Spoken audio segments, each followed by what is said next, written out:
Hey, what do you mean you can't come to the wedding of the executive director's daughter? Don't you think it's rude? It's inappropriate to not come to the funeral of the department manager's father. Don't you have any manners or social etiquette? I would like to attend the wedding ceremony of the people at my workplace.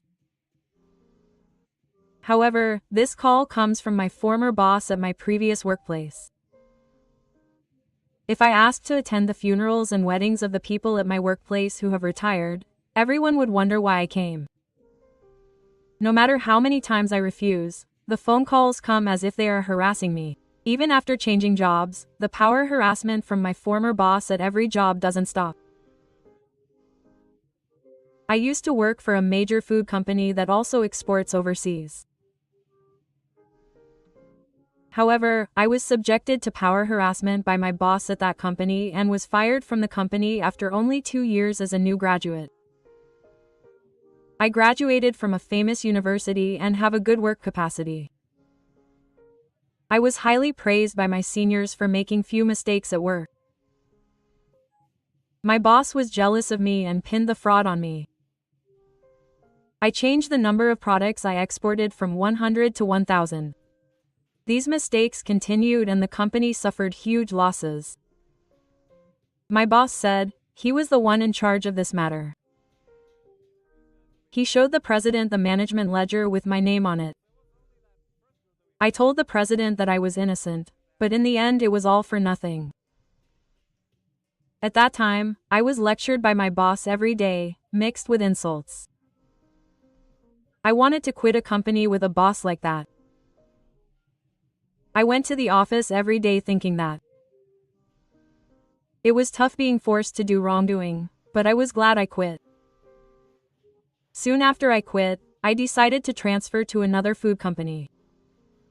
The company was a large company that was said to be a rival of my previous company and was actively involved in exporting overseas. I was blessed with kind bosses and seniors, and I quickly got used to my new job. However, after changing jobs, I faced an even more troublesome problem. I heard, "You transferred to a rival company." I know the president of that company. If I tell them about the wrongdoing, I'll probably get fired again. It was a phone call from my former boss at my previous workplace. He was trying to get me fired because I had transferred to a rival company. Just the phone call was enough to make me feel my former boss's malice. After work and on holidays, I would listen to my former boss complain about the company for hours every day. The phone kept ringing even after I hung up. It seemed like he was trying to drive me into a corner with stress. But no matter how many hours I listened to his complaints, I wouldn't give in. My former boss must have gotten mad because he started calling me. "The managing director's daughter is getting married, so come to the wedding. The department manager's father has passed away. Come to the funeral." But I consistently made my point. I won't attend the wedding party for the person I left the workplace. My former boss hurled insults at me. "You quit after committing fraud, and yet you don't feel any guilt? You have no common sense or manners. I hate it. Come and apologize. If it were me now, I'd forgive you if you knelt down. Why am I still being tormented by my former boss from the workplace I left after changing jobs?" I gritted my teeth and endured my former boss's calls. Even if I hung up, he would call. If I blocked his calls, he might come to my workplace. I had various fears, so I couldn't cut ties with my former boss. Then one day, my former boss called me as usual. "Come to the retirement party for the president of a business partner." As usual, I tried to decline by saying that it had nothing to do with me anymore, but then I changed my mind. "No, wait a minute. That president was the first customer I had to handle on my own after joining my previous workplace. When I was so nervous that I scattered the documents around and blushed, he said, "Don't panic. Think of me as a friend." Quote. He smiled kindly and said that. After that, he liked me and continued to work with me. When I went to say goodbye after I was fired, he looked really sad and said, "Are you quitting? I wanted to work with you more." Quote. He was the one who said that to me as he regretted leaving me. I really wanted to meet that president. I wanted to meet him and thank him for what he did back then and tell him how I was doing. Feeling that, I said to my former boss, "I'll go. Please let me go." Quote. What did my former boss misunderstand when I said that? I see. He laughed loudly, as if he had finally given up. I hadn't given up, but even though I thought that, I didn't say anything to my former boss. The day of my retirement party arrived soon after that.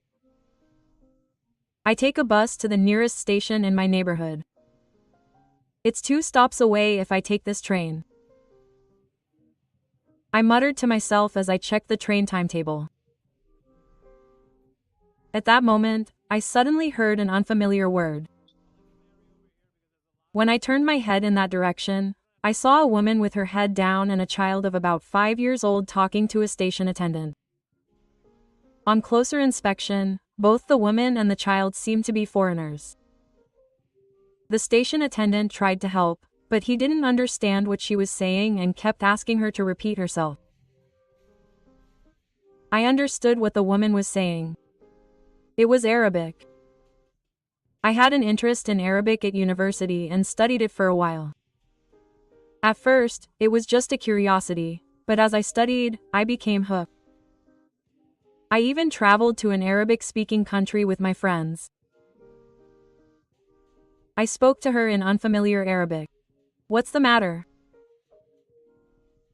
Are you having trouble?" "She's blind and doesn't know how to buy a ticket." The girl who usually helps me didn't seem to understand this either, so she turned toward my voice and said, "This way. I'll show you the way," and took her hand.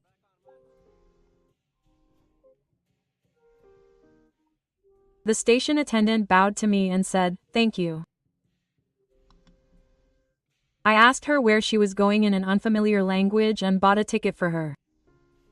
Coincidentally, it was the same station as mine. "The train will arrive shortly." The station announcement played. If I showed her to the elevator, she would make it in time. That's what I thought, but the elevator was out of order. When I hesitated, the woman asked me if I was okay. If I stayed like this, I would make her anxious. I was fine. But the elevator was out of order, so I had to take the stairs, but the train was coming soon. I asked her if she would be okay on time. I was fine. But she was worried that I would have to go up the stairs, but I was fine. It wasn't urgent, so I answered her on the spur of the moment. The face of my former boss and the voice next to me swirled in my head, but I didn't want to leave her like this and go ahead. Since we were getting off at the same station, I wanted to see her off there. I was scared of getting yelled at, but I was even scared of the thought of her lighting up the stairs. I climbed the stairs one step at a time, calling out to her. By the time I reached the platform, the train had already left. The next train was 15 minutes away. Yeah, when I called out to her, she said, "I'm sorry. You had important things to do because of me." Quote. She said that and bowed her head apologetically. No, I'm fine." When I said that, she really took my hand. My hands were sweating a lot. Something important must have happened.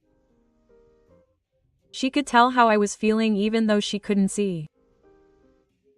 I gave up hiding it and told her the truth.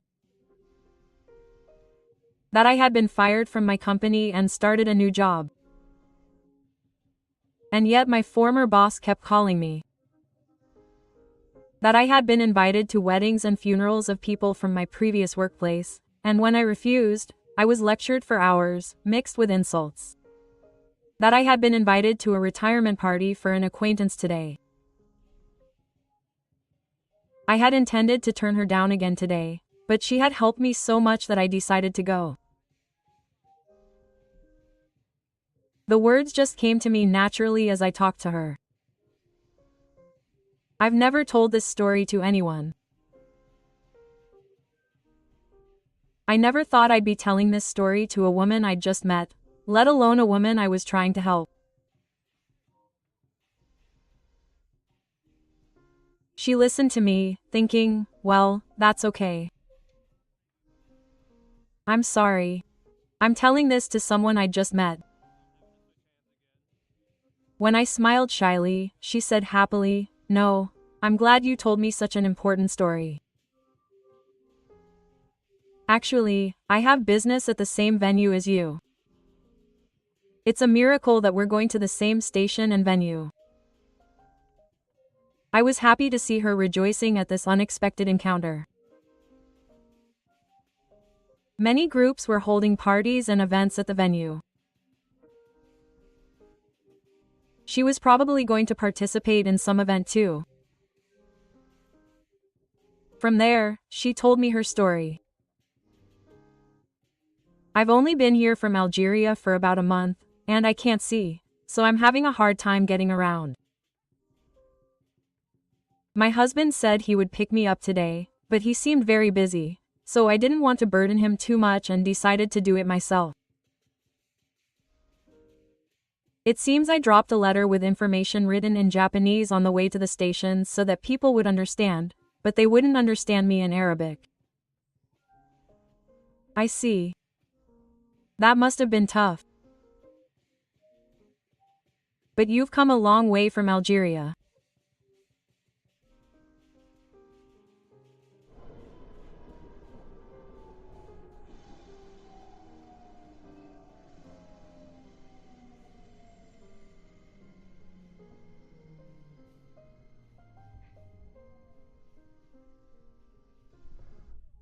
As we were talking, the next train arrived at the platform. From there, I got on the train with her and got off 2 stations later. When we arrived at the station, I guided her to the taxi stand, and we got into a taxi together and headed to the venue. When we arrived at the venue, I thanked her for her kindness. When she got home, she bowed her head and her child waved goodbye. I wished her well and waved back to her child. The venue had more private rooms than I had expected, and I got a little lost.